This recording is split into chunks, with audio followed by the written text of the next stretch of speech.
decided to make a wine, and we went in there, and it was the nicest one there, and I love the wine. I mean, that's No, and the now wine I that's drink. really the smaller part of the company, because since then, we then went and expanded into another location. In fact, the one you went to probably doesn't even have the name Coppola on it anymore, because that's one of the great American chateaus. It used to be Inglenook. Mm-hmm. And now in Sonoma, we have the Coppola winery. It's a different place than you went to, but it's a big, big company, and makes over 1.5 million cases of wine. Is probably the 10th largest wine company in the country. So that's what funds all this. I don't understand. Like, I never understood the wine math. Whenever they do the grapes are picked by hand, and they have to be picked at night, or they have to be picked, when it's overcast, or for this particular wine, they need to be picked during these months, and everyone's out there picking them by hand, and then they're, mashing them and putting them in barrels and stuff. And then at the end of the day, you get a beautiful bottle of wine, and it's $16 or $19. I think it would be $2,000. Like, well, where it is is. the So profit? you're talking about a very premium wine bottle of wine. First of all the wine in Napa Valley is picked by hand. It's only in Central Valley or Australia that they're picked by machines, and that's the $2 chuck and what have you. But American wines, the really premium one, the main thing comes from where the grapes are grown, because an acre of planted grapes would probably cost you $600,000-$700,000. So with the price of the land comes the price of the grapes. With the price of the grapes comes the price of the wine. Those are wines anywhere from $75 to $500 a bottle, and that's the premium world. What's the most expensive one you guys make? About $145. I got to try that one. It's called Rubicon. It's very good. But from our vineyard in 1941, if you were to buy a bottle of that, it would cost you $28,000 a bottle. I know, because I was able to find 3 of them, and that's what I paid to have it. Can you taste the difference, or are you too scared to open them? I opened one. I bought 3, and I opened one because we had a guest who was the head of Chateau Latour, and we thought we'd use that opportunity to have it, and it was great. Wine is like art.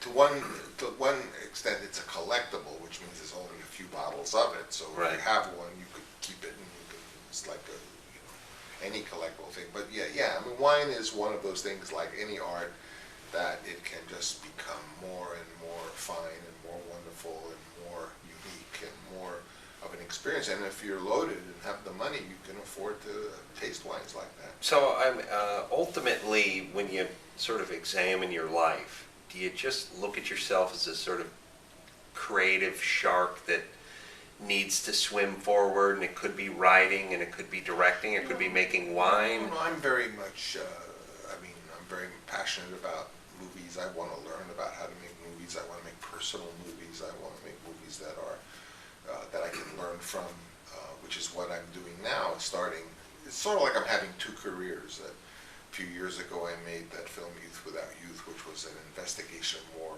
philosophical ideas. It was a little highbrow, maybe, for most audiences, but that movie is something I'm proud of. And when I finished that, I felt, well, gee, I'd like to make an emotional movie. And to make an emotional movie, I had to look at my own personal life and my family, and that's what Tetro is about. And that's Vincent Gallo, of course, from the Vincent and Giulio Gallo, which is a winery that different Gallo. Different Gallo. You don't like Ernest. You don't like Ernest and Giulio? No, that's Vincent Gallo from Buffalo 66. Sure. Ernest and Giulio, not fans of those guys? I never knew.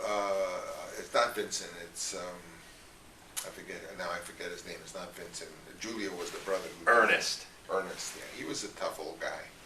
I had a few Really? run-ins with him. Really? So what are some of your favorite films? I'm sure everyone asks you this, but it is one of these things where I'm real curious. I mean, what do you like? There have been movies for 100 years, and I could name a half dozen movies made in the 20s that are among the most beautiful movies ever made. And then there's... The last 25 years. 25 years? Yeah.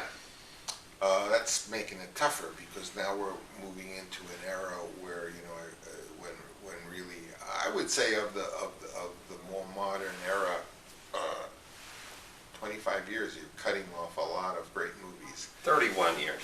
Well, I mean, some great movies I love is, I love Ashes and Diamonds. I love any number of the Billy Wilder movies. I love Kurosawa movies. He was making films in that period. I like personal movies. I like movies that are, that when I go see them, it's not that I've seen them already 20 times in one form or another. What about comedies? Do you have a couple favorite The comedies? Apartment, Big Deal on Madonna Street, Seduced and Abandoned. Do you like Woody Allen movies? Very much, very much. He's like a unique American guy because he writes it and he makes it and he does it every year, which is like unbelievable. Yeah, I mean, to be that prolific.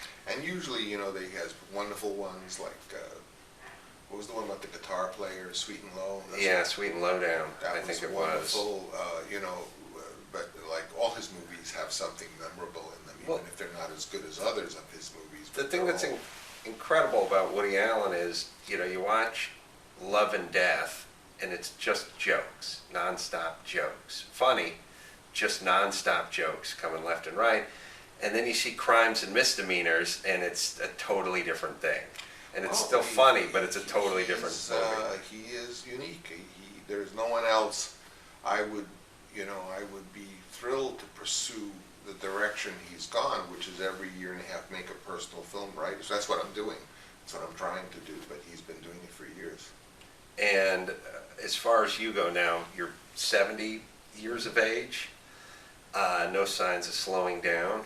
It doesn't look like it. Well, it's exciting. I mean, especially when you're financing themselves, which means you call the shots. You can say, well, I'm going to make this movie, and having made this film, you know, it's a more personal subject matter. I feel like I've gotten some of these questions answered or out of my system, so I'm not going to spend the next 5 pictures just looking at my family from every possible perspective.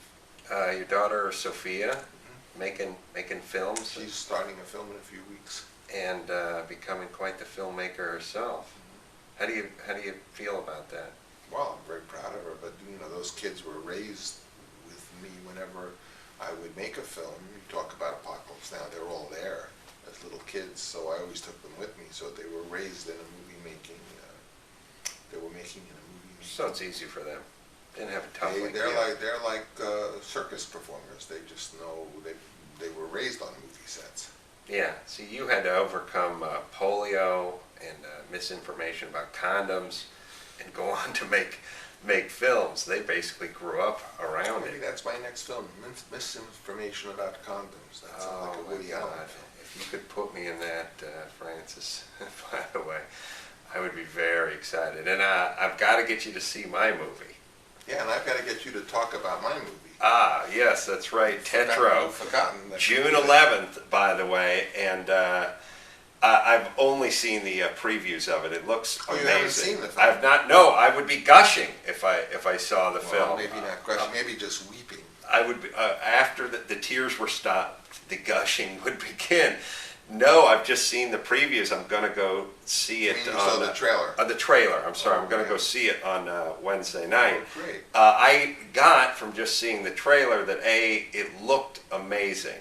And yeah, it's a beautiful black and white photography, which you don't get to see a lot of. It's a little much the cousin of Rumblefish. I mean, it's the same kind of brother relationship. You know, a kid brother who idolizes his older brother. But it physically looked like Rumblefish to some degree because too. It's black and white. Actually, it doesn't quite look like Rumblefish, but yes, it's definitely in that world. Black and white has its own magic, as you know, and you know certainly 90% of the great movies on Earth were made in black and white. So and 90% of the great still photography pictures were black and but white. somehow still art photography is more tolerant about black and white's place. Today, if you wanted to make a film in black and white, they would say, well, you know, the TV sale will be worthless because some executives said, well, black and white, if we buy a black and white film for television, we're going to pay you half as much, which means essentially they've legislated it out of existence.